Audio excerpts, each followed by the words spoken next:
पहले थप्पड़ और फिर चप्पल से। एटीएम से कैश निकालने गई एक औरत ने सिक्योरिटी गार्ड को इसलिए मारा क्योंकि उस सिक्योरिटी गार्ड ने उसे आंटी कह दिया था। एक औरत ने अपनी कॉलोनी के सिक्योरिटी गार्ड को न ही गालियां और धमकी दी बल्कि मैन हैंडल भी किया। आजकल की मूवीज बॉलीवुड, हॉलीवुड विमेन को बहुत ही नेगेटिव तरीके से डिपिक्ट कर रही हैं, ऑब्जेक्टिफाई कर रही हैं। अ lot of times female characters को प्राइमरीली उनके फिजिकल अपीयरेंस के लिए फोरफ्रंट पे रखा जा रहा है, चाहे उसके लिए स्विट्जरलैंड में शिफ्रॉन की साड़ी में ही एक सॉन्ग क्यों ना करना पड़े। अक्सर उनके कैरेक्टर्स को डेप्थ में जाने की बजाय उनकी ग्लैमराइजेशन पे फोकस कर लेते हैं, जिसके कारण अ lot of women, a lot of female actresses feel pressurized about the unrealistic beauty standards. Like very often, the bodies that are allowed to feel sexual/romantic pleasure are very limited because usually they have to be thin, fair, rich, young. इसी के कारण बहुत बार they go under the knife. Movies और web series में जो characters women को दिए जाते हैं पोर्ट्रे करने के लिए, वो अपना इम्पैक्ट ऑडियंस पे छोड़ देते हैं। इसीलिए बहुत ही ज़रूरी है कि इन मूवीज और वेब सीरीज में जो विमेन का पोर्ट्रेयल हो वो ऐसा ना हो जो रियलिटी से बहुत दूर है, और ये सारे ही सीन्स फेमिनिज्म के अगेंस्ट है। तो फेमिनिज्म के हिसाब से ही ये सारे सिनेरियोज ही गलत है। अब एकदम अलग सिनेरियो देखो। एक लड़की ने अपने सर के पूरे बाल रेजर से काट डाले ताकि उसके माँ बाप उसकी शादी ना करवा सके और वो अपनी एजुकेशन को कंटिन्यू कर पाए। कौन कहता है हमेशा कफन सफेद रंग का होता है? मैंने बहुत सी लड़कियों को लाल लहंगे में दफन होते देखा है। तो आखिर व्हाट इज फेमिनिज्म? क्या है feminism? Is it a freedom to wear whatever you want और lashing out at men? Feminism का असली मतलब ये मूवीज और ओटीटी सीरीज में कहीं खो ही गया है। जिन राइट्स के लिए औरतों ने सालों साल लड़ा है उसको आज टेकन फॉर ग्रांटेड लिया जा रहा है।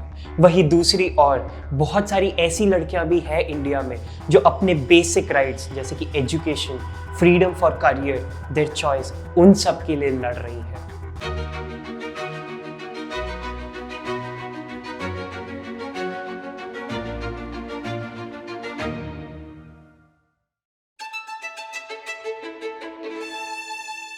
शुरुआत करता हूं कि आखिर फेमिनिज्म का मतलब है क्या। कैम्ब्रिज डिक्शनरी में फेमिनिज्म का मतलब है the belief that women should be allowed the same rights, powers and opportunities as men and be treated the same way, or the set of activities intended to achieve the states. मतलब feminism एक ऐसी movement है, एक ऐसा idea है, एक belief है जिसमें औरतों को आदमियों जितने ही राइट्स, पावर्स और अपॉर्चुनिटीज मिले, कोई भेदभाव ना हो। There should not be any gender bias. दोनों को इक्वली पावर और अपॉर्चुनिटीज मिलनी चाहिए। बेटा, बेटी, आदमी, औरत सब एक समान हो। बट ये असल जिंदगी में नहीं होता। This is far from reality. चाहे या ना चाहे, खुशी से या दुख से, लड़कियों को आज भी अपने राइट्स के लिए, अपनी फ्रीडम्स के लिए लड़ना ही पड़ता है। बट ये इतना सिंपल नहीं है। बहुत बार उनको समझौता या तो मजबूरी से करना पड़ता है या करवा दिया जाता है। चलो कुछ एग्जाम्पल्स की बात करते हैं। एंटरटेनमेंट हमारी लाइफ का एक बहुत ही इंपॉर्टेंट हिस्सा है, और ये सिर्फ मूवीज तक ही लिमिटेड नहीं है। Web series, reels, videos, YouTube videos, बहुत सारा एंटरटेनमेंट हमें कहीं ना कहीं थोड़ा मोटा इन्फ्लुएंस जरूर करता है। ये सब कुछ अपनी तरह कभी थोड़ा कभी ज़्यादा हमारी थिंकिंग को इम्पैक्ट जरूर करता है। एंड बहुत बार विमेन को मॉडर्न दिखाने के चक्कर में बहुत सारी ऐसी चीज़ों को पोर्ट्रे किया जाता है which is far from reality. चलो कुछ एग्जाम्पल्स की बात करता हूँ। कुछ टाइम पहले एक मूवी आई थी, लिपस्टिक अंडर माय बुर्का। उसमें एक ऐसी ओल्ड वुमेन को विक्टिम दिखाया जिसने एक यंग मैन को हनी ट्रैप किया, बिना अपनी असली एज बताए फोन पर बातें की, चैटिंग की। उस लड़के को पता नहीं था कि वो अपनी मॉम की एज की उम्र की औरत से इंटरैक्ट कर रहा है। तो आखिर इस केस में विमेन विक्टिम कैसे हुई? फेमिनिज्म की आड़ में आखिर ये क्या हो रहा है? जस्ट बिकॉज वो एक औरत है, क्या वो कुछ भी कर सकती है? मैं ये पॉइंट आउट बिल्कुल नहीं कर रहा हूँ कि क्योंकि उस औरत की उम्र उस लड़के से बहुत ज़्यादा थी तो उस लड़के का रिएक्शन बिल्कुल ठीक था। आई कंप्लीटली अग्री कि एज डिफरेंसेस कोई भी रिलेशनशिप में ज़रूर हो सकता है। किसी से भी प्यार करने का आपको पूरा राइट है, बट एटलीस्ट सच्चाई ज़रूर पता होनी चाहिए दूसरे व्यक्ति को। मूवीज़ की बात करूँ तो दिल चाहता है में अक्षय खन्ना को डिम्पल कपाड़िया से प्यार हो गया था। उसे पता था कि कितना बड़ा एज डिफरेंस है, बट फिर भी अक्षय खन्ना ने अपनी फीलिंग्स को शेयर किया, अपनी फीलिंग्स को जताया। एज डिफरेंस का एक रियल लाइफ एग्जांपल दे रहा हूँ। अर्जुन कपूर मलाइका अरोड़ा से 12 साल छोटा है।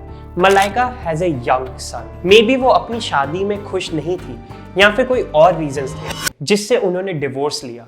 ये है फेमिनिज्म।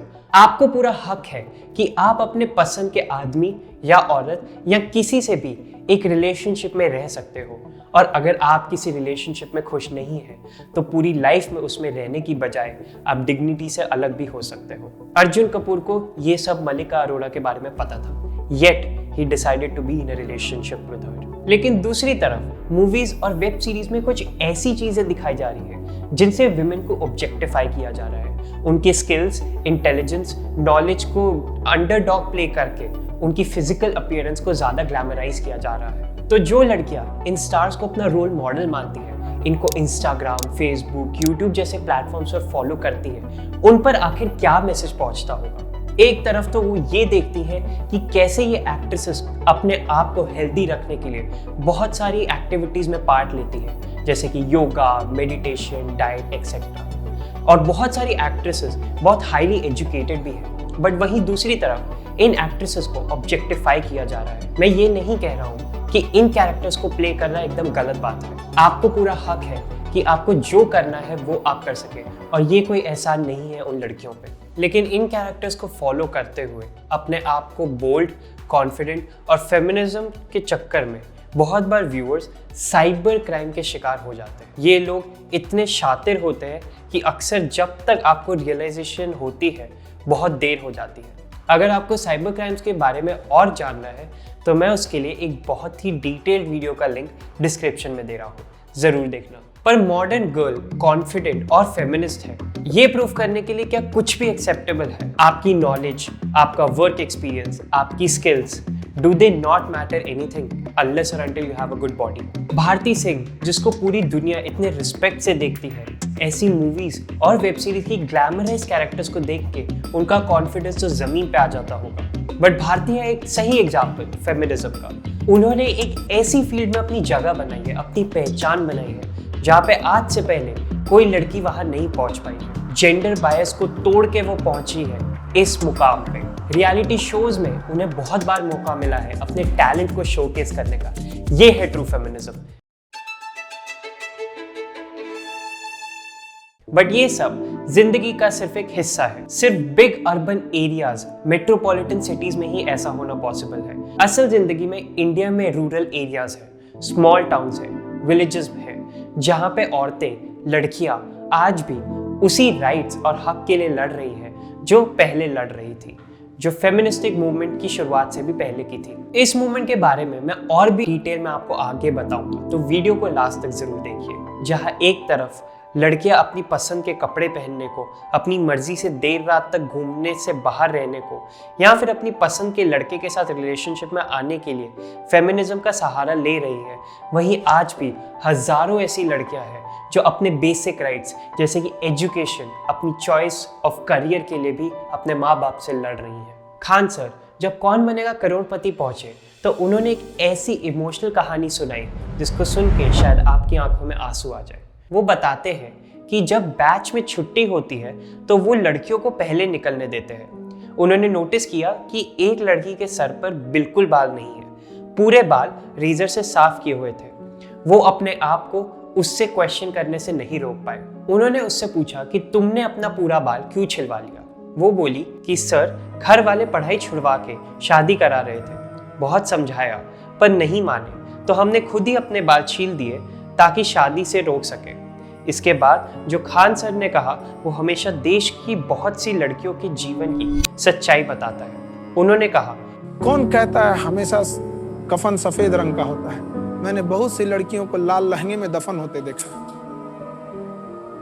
मैंने रिसेंटली एक वीडियो देखी जहां पे प्राइम मिनिस्टर एक पुलिस ऑफिसर तनुश्री से बात कर रहे थे। जब ऑफिसर ने बताया कि उसने निफ्ट गांधीनगर से टेक्सटाइल डिजाइनिंग की है तो प्राइम मिनिस्टर ने पूछा कि टेक्सटाइल और टेरर कैसे गुजारा करोगी? तो उन्होंने कहा कि ट्रेनिंग बहुत अच्छी है, मैं कर लूंगी। इन्हीं अपॉर्चुनिटीज के लिए फेमिनिज्म की लड़ाई थी। तो अब बात कर लेते हैं कि ये फेमिनिज्म की शुरुआत हुई कैसे, कब हुई और ये क्या क्या इसके ऑब्जेक्टिव्स थे। ये फेमिनिस्टिक वर्ड का क्रेडिट जाता है यूटोपियन सोशलिस्ट और फ्रेंच फिलोसोफर चार्ल्स फोरियर को। उन्होंने 1837 में ये वर्ड बनाया था। कुछ लोगों का ये भी कहना है कि ये जो फेमिनिस्ट मूवमेंट है इसकी रूट्स एंशिएंट ग्रीस में है। एंशिएंट ग्रीस में सैफो, मिडिवियल वर्ल्ड में क्रिश्चियन दे पिसान और जेन ऑस्टिन जैसी बहुत सी औरतों को विमेन मूवमेंट की फोर मदर्स कह सकते हो। बट जो actual first wave feministic movement की हुई वो हुई late 19th and early 20th century में। इसकी फॉर्मल बिगिनिंग हुई 1848 में सेनेका फॉल्स कन्वेंशन से। इस फर्स्ट वेव ऑफ फेमिनिज्म में करीब 300 विमेन ने औरतों के लिए इक्वल राइट्स की डिमांड रखी। एलिजाबेथ केडी स्टेटन ने इस न्यू मूवमेंट की आइडियोलॉजी और पॉलिटिकल स्ट्रैटेजीज को आउटलाइन करते हुए सेनेका फॉल्स डिक्लेरेशन बनाई।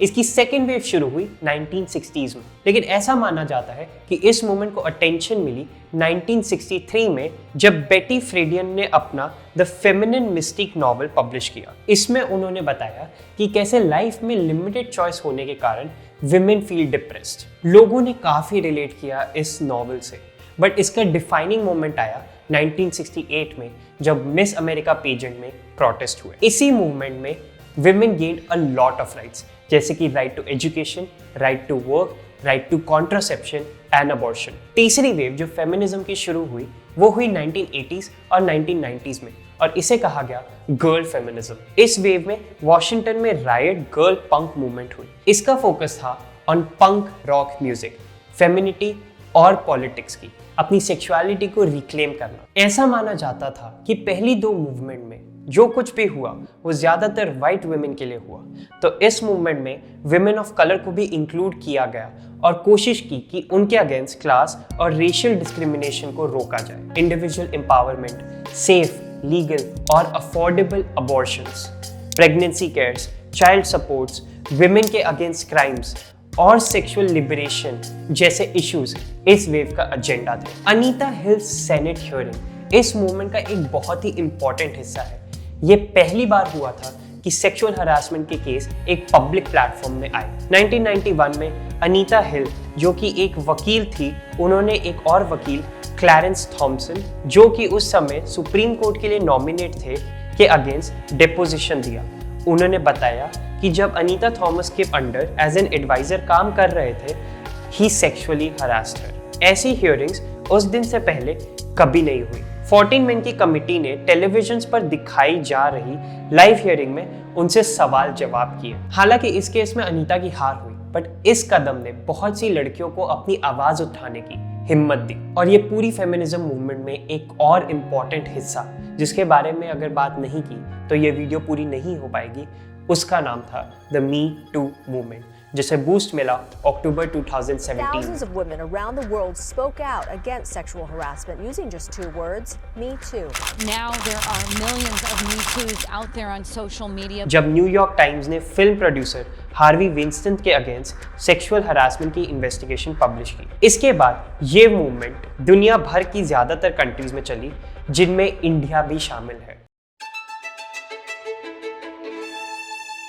ये जो पूरी जर्नी रही है फेमिनिज्म की, which is striving for gender equality, इसने जेंडर नॉर्म्स और उसमें बहुत से पॉजिटिव चेंजेस लाने में एक बहुत ही सिग्निफिकेंट पार्ट प्ले किया है। ये भी सच है कि अलग अलग बैकग्राउंड से आने वाली विमेंस के चैलेंजेस भी अलग अलग होते हैं। फेमिनिज्म सिर्फ ये नहीं है कि देर रात तक कितने समय तक घूमना है, ये मेरी मर्जी है। फेमिनिज्म लड़कियों की जो अपने पेरेंट्स की प्रॉपर्टी में बराबर का हिस्सा मिलने की लड़ाई है, वो फेमिनिज्म का हिस्सा है। फेमिनिज्म ये है कि सभी औरतों को अपनी लाइफ से जुड़े डिसीजंस लेने का हक हो। उनको क्या पढ़ना है, कितना पढ़ना है, क्या प्रोफेशन चूज करना है, जॉब करनी है या नहीं, शादी करनी है, कब करनी है, फैमिली करनी है या नहीं, ये उनका खुद का फैसला होना चाहिए। बट ये भी बात सही है कि फैमिली या पेरेंट्स उनको गाइड करें वो डिसीजन पे आने के लिए। हर डिसीजन, हर एक थॉट को उसके प्रोस और कॉन्स बताए, बट अपना डिसीजन ना थोपे। आखिरी फैसला उनका ही हो। लेकिन सिर्फ फेमिनिज्म का नाम लेकर मैन बैशिंग करना भी सही नहीं है।